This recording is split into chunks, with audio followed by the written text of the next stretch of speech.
Vous trouvez deux passages établissant un lien entre la Genèse, juste à son début, et la révélation élevée du cœur de Dieu dans la lettre aux Éphésiens. La lettre aux Éphésiens est la révélation la plus pleine que nous ayons des pensées éternelles de Dieu, de ses conseils. Dans cette lettre, il ressort de façon plus pleine, plus que partout ailleurs dans les Écritures, ce qui était dans l'intention de Dieu, avant que le monde fût. Et alors vous trouverez qu'un passage du second chapitre de la Genèse est pris et cité dans Éphésiens 5. C'est pourquoi l'homme quittera son père et sa mère, s'attachera à sa femme, et les deux deviendront une seule chair. Ce mystère est grand. Je dis cela par rapport à Christ et à l'Église. Éphésiens 5, 31-32. Nous devons ramener Éphésiens 5 à Genèse 2 et par-delà y voir une pensée divine, à savoir que cette union de l'homme et de la femme est citée pour n'être qu'un symbole, une représentation d'une pensée divine de toute éternité, savoir celle de Christ et de l'Église. Et Paul déclare qu'elle est un mystère caché dans tous les âges et toutes les générations. C'était caché dans l'intention divine, mais porté maintenant à la connaissance. Ainsi, ces liens humains tels que ceux de mari et d'épouse sont une représentation de quelque chose dans la pensée de Dieu, une chose céleste. Je choisis cet exemple comme une illustration de ce que je veux dire. Partout dans la création visible de Dieu, vous trouverez le même principe établi.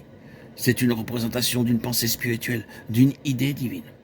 Ainsi donc, Dieu a créé l'homme, non pas simplement pour peupler cette terre et l'occuper, mais avec une idée spirituelle, une pensée céleste.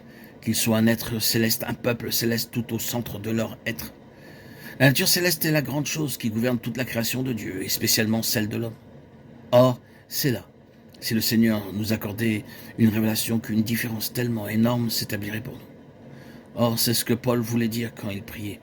Comme nous aussi, nous devons le faire pour nous-mêmes et l'un pour l'autre. Qu'il accorde un esprit de sagesse et de révélation dans sa connaissance, afin que nous sachions quelle est l'espérance qui s'attache à son appel, et quelles sont les richesses de la gloire de son héritage dans les saints. Voici la chose céleste. Son héritage dans les saints. Dans sa première épître aux Corinthiens, l'apôtre emploie des mots tels que ceci. Tel est le terrestre, tels sont aussi les terrestres. Et tel est le céleste, tels sont aussi les célestes. 1 Corinthiens 15, 48.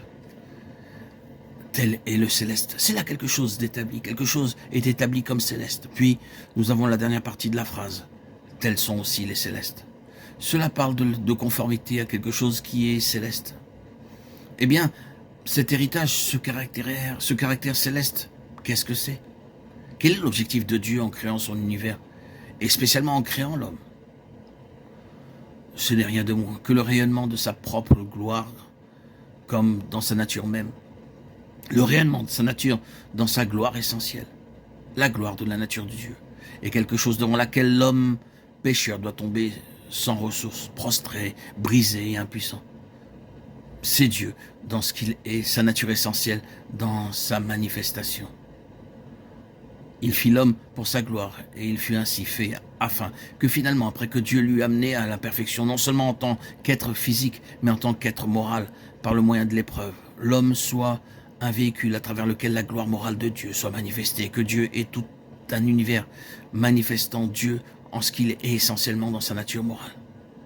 C'est là la gloire indicible. Et tout cela nous est présenté même selon la ligne de la rédemption, en son Fils,